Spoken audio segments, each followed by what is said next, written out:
Okay, Peter. So today I just wanted to review, the real fight of the weekend: Josh Kelly against David Avanesyvan. Sixth round stoppage for David Avanesyvan. Kelly kind of unravelled a bit after looking so good in the early stages. Just want to talk through that fight and really what it means for boxing, and how we look at it in the broader picture of things. And one of the interesting things I thought about it coming into this fight was, how great it was to see the European welterweight title contested with such fervour. Because I remember going back to the 80s when, the British title and the European title were stepping stones to the world title and were a real big deal. So it was just great to see, all of a sudden out of nowhere, the European title seems to become really relevant again, really around this fight, which was a real big step-up fight for Josh Kelly, and something that really the bookies thought that he was going to do. And even though a lot of trade people called for Avanesyvan, the general feeling was that it was a 50-50 fight, if anything, leaning in favour of the almost untapped potential, of Kelly. Interestingly enough, the bookies gave.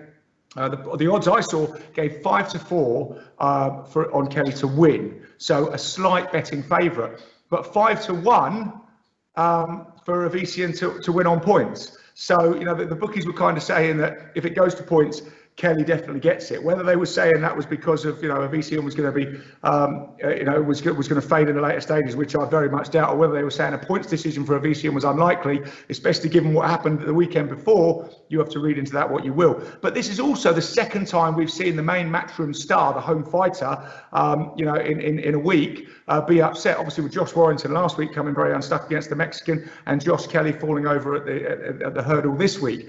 And I just find it interesting to look at this. And Eddie Hearn did bring this up at the post-fight conference, how difficult it is, he thinks, for these guys to fight in this environment with no crowds at all, where you can hear a pin drop, as he said. And it did remind me when football came back, with no crowds, we did seem to get this skew of strange results and high scores and things. It seems to have settled down now.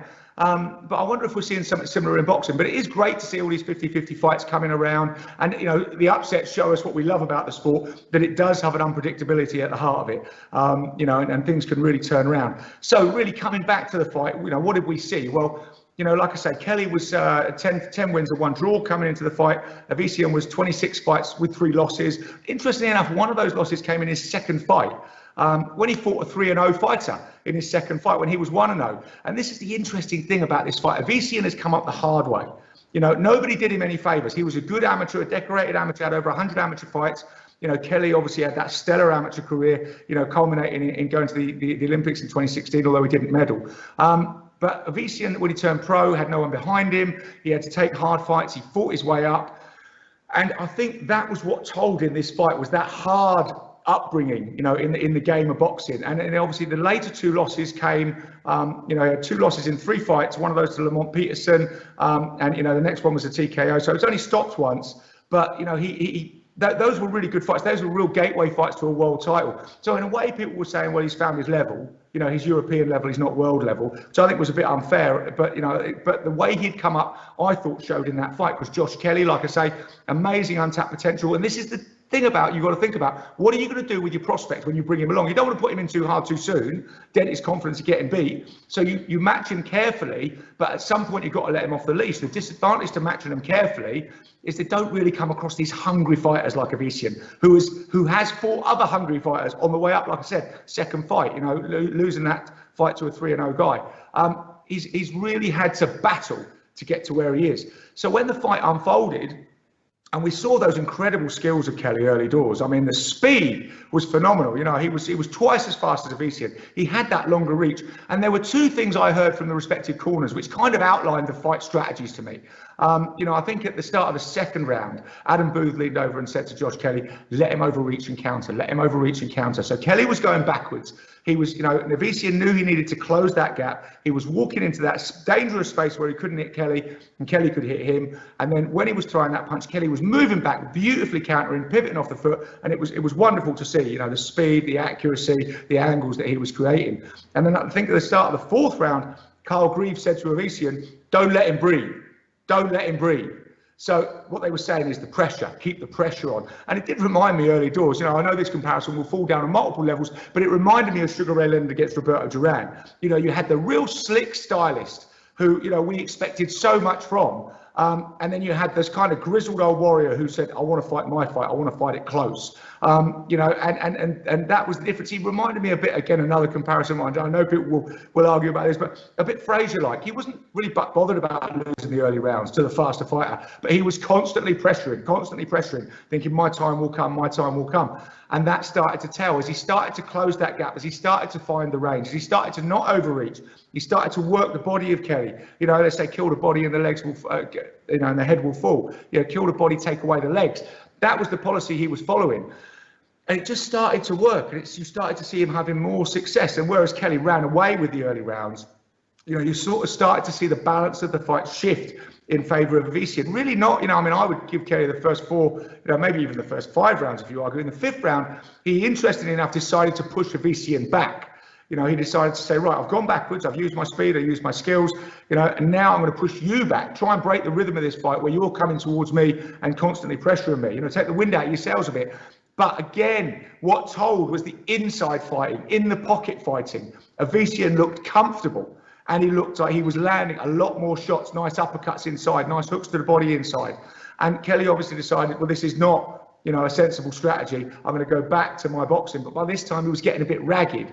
You know, the wind was coming out of the sails, and Avanesyvan put the pressure on. And then in the 6th round, it kind of all unravelled. Those heavy shots came in. But again, you know, not wanting to take anything away from Josh Kelly, you know, he's a superb talent, amazing fighter. He stepped up, you know, a number of levels for this fight. It was a gamble which didn't come off, you know, and I really hope he comes again. But I thought that the unravelling under the pressure that Avanesyvan applied, you know, if you compare it to when he caught Avanesyvan, say, in the 2nd round with that incredible left hook, you know, how Avanesyvan took the pressure that was coming to him and how Kelly took the pressure that was coming to him. I know he was tireder, but, you know, I think that was the grizzled old warhorse in Avanesyvan just saying, look, I've seen it all before, son. You know, I'll just deal with it and I'll keep coming and I'll keep coming and I'll keep coming and I'll break your heart. And I think that's what happened with Kelly. I mean, you know, Adam Booth is, as famously said about Kelly, you know, he's a warrior that turns into a warrior. So I think the doubts were over his mental strength in this fight, and I think that's where, you know, Greaves and Avanesyvan thought that they were going to really, you know, and they did try to rattle him, noticeably in the press conferences, talking about the earlier pullouts for the fight. There were rumours of, you know, them coming into training camps, training sessions during the bubble, you know, shouting the odds. There was even talk of a punch being thrown. So they were just trying to rattle Kelly, you know, I mean, if he did have any nerves and all this sort of stuff. And I think that did kind of come later in that fight when it was real bite down on the gum shield and fight your way through. You know, Kelly just didn't seem to have that there, you know, with those, when those consummate skills were kind of out the window and it was in the trenches. I think he did seem to fold maybe a little bit sooner than we might have seen in Avanesyvan. And Adam Booth read his man, and very correctly, I thought it was a great fight, you know, great call from the corner. It's not going anywhere but a bad beatdown now, so let's get him out of there. So obviously heartbreaking for Kelly, but, you know, I think good to see a grizzled road warrior who, you know, has never been protected, you know, just comes to fight and will take the money and will be in the away corner, come out on top. And let's hope that Avanesyvan now gets, you know, a world title shot. You know, a tough guy like that, you know, I think really deserves it. So, you know, interesting things happening in boxing, interesting turn-ups, you know, and like I say, we're going against the home corner now. So let's see what the next few weeks brings. But, you know, I thought it was an interesting development. You know, hats off to Josh Kelly for taking the step up.